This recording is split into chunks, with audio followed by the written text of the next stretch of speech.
Top Realized Math and History, and we are going to take a look at graphing strange circles.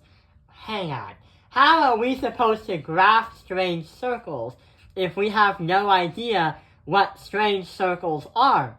Well, we do know that we've been learning about circles in the past and how to graph them if they're very easy to look at, like the radius, what the center point is.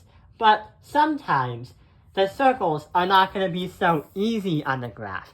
Sometimes they will ask you to find the ends of a diameter, which they're right here. But what we have to do is try to put it into some kind of standardized format.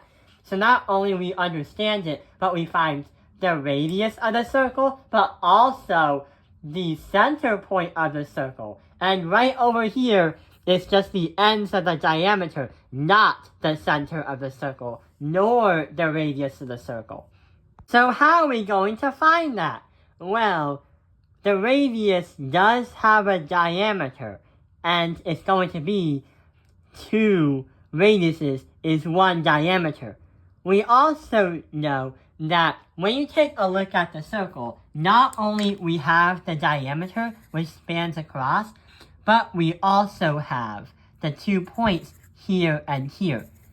Then we could also find the midpoint using these two to find the distance to get to here, the center of the circle, our main target.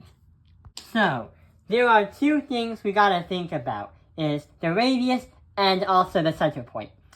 This is really good because sometimes you will see circles on a graph that look like this as the diameter, as diagonal, and you can't really do anything about that. So here are the 2 formulas that is going to help us find what we need for information, the circle. So we have the distance and the midpoint. The distance is going to help you find the diameter, but once you find the distance, it will be helpful if you half it because it will find the radius. The distance is equal to the square root of x2 minus the first x squared plus the second y minus the first y squared. And the midpoint, another formula that we've learned in the past, used to find the center point. The midpoint in geometry and algebra is helpful when you want to find a point exactly in the middle between 2 points of the same distance. So let's get started. Let's first talk about the distance. So right over here, we have 2 coordinates. What are we going to do? Yeah, first we're going to find the radius by finding the diameter first, using the distance formula. So let's get started.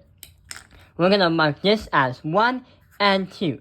So using the formula, we're going to plug in d equals parentheses square plus parentheses squared.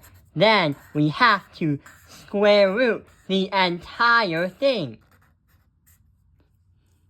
So, I know that's a terrible square root, but I'll fix it.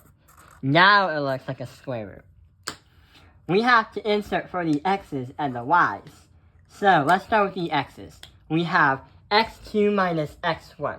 So we're going to have x2 negative 14 and 6 right here. So what we're going to say is x2 minus x1. So negative 14 minus 6 is going to be the first one. What about the other one? We have the second y minus the first y. So we have 13. Then we have to minus by minus 1. But since we have 2 subtraction symbols, they transform into 1. So we have negative 20 right here, and we have 14. Since we have the squares, we have 400, because negative 20 times negative 20 is 400, plus 14 times 14, 196. So what we have to do now is we have to add them and square root them. So the square root of 596 is going to be 24.41. That is going to be a strange answer, so I'm just going to round to the nearest whole number. So I'm going to say that our diameter is 24. But we're not trying to find the diameter. We're trying to find the radius of the circle, like what the problem said over here. So half that, 24 divided by 2, is going to be 12. So 12 is going to be our radius, right here. So that's really good. Now we have to find the center point of the circle. AKA, we need to find the midpoint of the circle. So right over here, we have to find the midpoint between these 2 points. Or should I say, the center point. So we have to put into the formula, which is easier than the last. We put lines here. We have our x1 plus x2. So 6 plus negative 14. 6 minus 14. And then we also have negative 1 plus 13. Then we have to divide by 2 on both sides. Oh, don't forget the comma sign right here, which is bigger than usual. So we have negative 8 divided by 2 is going to be negative 4.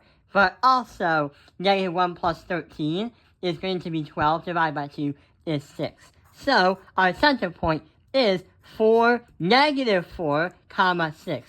But there is still one problem.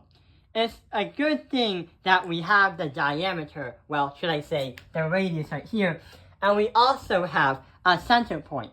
We're not exactly done yet because sometimes our math teacher, or maybe your math teacher, might want you to put this in its standard form.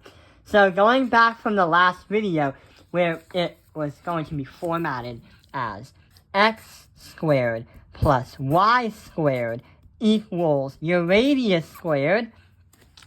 So what we have to do is we have this information right over here, but also that information right over here. So we have to somehow have a way, or try to find some kind of way, not only our math teacher can understand it, but also mathematicians and your friends and your family can understand it.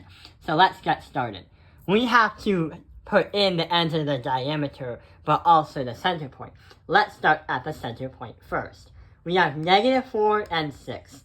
So right over here, we are going to say the opposite of what the center point actually said.